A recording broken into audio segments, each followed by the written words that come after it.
Back in 2020, The Haunting of Verdansk was the mode that got me hooked on Warzone. Now, up until that point, I had pretty much played Call of Duty every year since Call of Duty 4 back in 2007. Now, while I played them, I did dip out quite a lot during the Jetpack era because I didn't really vibe with those games. And then with the release of Call of Duty Modern Warfare in 2019, that got me hooked back on this franchise. And even though Warzone launched in March of 2020, I didn't really dabble, as I mentioned, until The Haunting of Verdansk that Halloween. I was a big fan of multiplayer up until that point, and I didn't really vibe with the Battle Royale aspect, so I continued to play multiplayer. However, that one event changed my whole opinion on it, and now very much a BR player as opposed to a multiplayer player. So naturally, when Verdansk returned to Warzone earlier this year, I obviously knew there was going to be a haunting event coming this October, and I was very, very, very excited for it to relive what I had experienced back in 2020. And now I'm very aware that Warzone has changed drastically since the 2020 days, and I knew that it wasn't going to be like for like. Of course it wasn't. The game doesn't hit the same as it did back then, but I was still excited to play, the map at night and experience the scare boxes and stuff like that. And well, what we got wasn't really that at all. So this year's haunting event launched on October 9th, and we were kind of supposed to get for Warzone a nighttime Verdansk, a nighttime Rebirth Island, a Zombie Royale, and casual Zombie Royale for some weird reason, even though Zombie Royale is not really, a sweat fest. Anyway, we were getting casual modes. And what we got on launch, well, what I've experienced, because I haven't played it since it launched, was Rebirth Island Verdansk being exactly the same as they are daytime maps, and only casual modes for the zombie modes. And in those casual modes, there's no scare boxes. There's no Halloween theme, really, for the most part. It's just shooting AI with AI zombies in it. And that is it. It isn't the chaotic situation that you get in Zombie Royale, where everyone at the end of it is a zombie or anything like that. It's just boring and dull. And with me recording this on October 15th and this video going out exactly that same day, there's nothing to really say when it's coming. We don't have a date for when it's coming. We know it's obviously going to be before Halloween, but there's no set date for when we're going to get it. It's just going to be in season. And the fact of the matter is that we're almost 2 weeks away now from Halloween, and we don't really have any Halloween-themed game going on here. Even the background of the menus and the lobby are still the same as what they've been throughout this entire life cycle. There's no sort of thought or detail being put into this at all. It's just kind of, oh, you know what, we'll put a casual mode in there. And as more time ticks away with Warzone, I'm feeling that addition to casuals in this game has really kind of destroyed it a little bit.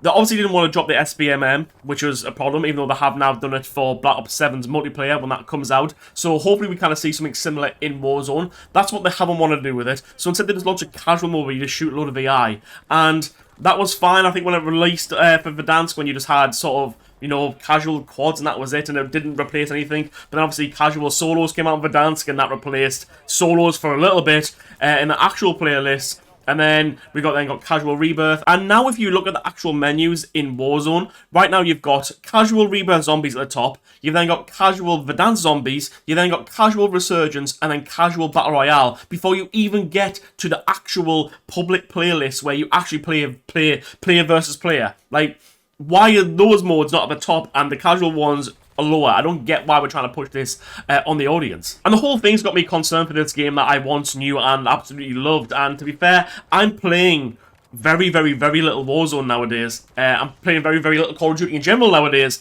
But in particular, Warzone as a whole, I can't really be bothered to go and play it. I'm bored of Rebirth Island. I'm a bit bored of Verdansk. I thought when Verdansk was coming back, we'd be getting so many changes to that map, and it was going to be fun and fresh, and the content will be there. And well, it just isn't. And it's the same for Rebirth. We've had that same map now for almost 5 years coming up, and it's just boring and dull to play, and I think fatigue with this game is really, really starting to set in. All we're getting at Black Ops 7's launch is a Resurgence map that is based on 2 Black Ops 6 zombie maps.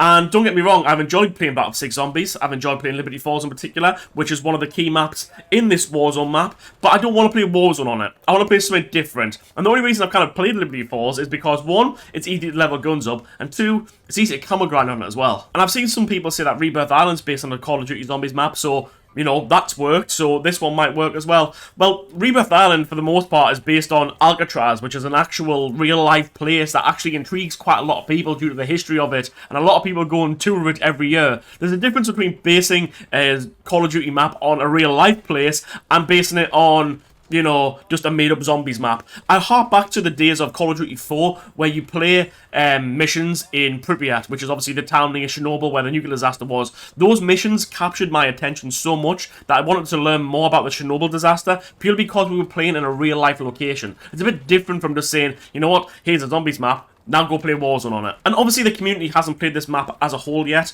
but I can see this map going exactly the same way as Area 99. Now, you can be forgiven for not knowing what Area 99 was, because that released with Black Ops 6, and then it just disappeared from the game, and we haven't had it back since.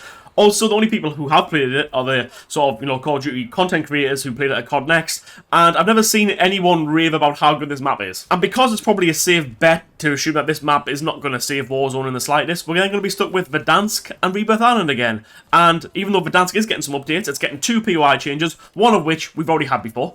So that's always fun to have. And then we get another one, which is just going to be some sort of satellite relay near a military base, which again, not exactly going to be a hot drop, is it? And because of that, we're going to be stuck with these 2 maps up until the spring, where we're going to get a Blackout Revisited, which I'm kind of intrigued by, I can't lie. I would like to have more details on it now, so we actually have something to look forward to. However, I don't know how it's going to work with Warzone and Blackout. Are they going to kill Warzone fully and we're just going to go back to Blackout? Or is this going to be like just a sort of limited time mode that's going to be in Warzone? Because we don't know the full details of this. So do I think it's going to overhaul the game? Probably not. And also, I don't get the decision once again to wait until the spring when your new game and the hype, even though there's really no hype around Black Ops 7, comes out in November. Why wait until the spring? It's a bit odd to do. And in particular, because Grand Theft Auto 6 comes out in May, why bring out a new map in spring? Because no one's going to play that after 4 weeks or whenever you bring it out, because, well, guess what? The whole world is going to be playing Grand Theft Auto 6. Ultimately, this has been a very dead year for Warzone, purely just because there's been no content across the board. And if you're wanting to try and continue the same sort of structure and the same maps for the next 6 months or so, then guess what? This game is going to go even further and further downhill, to the point where you're not going to really have that many people playing it. A lot of Warzone creators have said they're going to go play Battlefield. I actually haven't played Battlefield, I haven't bought Battlefield. I don't know if I will. I'm in 2 minds. The game does look good, but at the same time, as I mentioned, Warzone and Battle Royales took me away from multiplayer. I don't know if I want to get back into a multiplayer loop, or if I'd even be interested in getting back into a multiplayer loop. So, for me, the future of Warzone is concerning. Let me know your thoughts down in the comment section below. I don't even know how long this video is going to be, to be honest. I feel like I've not really spoken about an awful lot, but that's because there is nothing to speak about. That's how concerning the future is. I'll catch us all in the next one.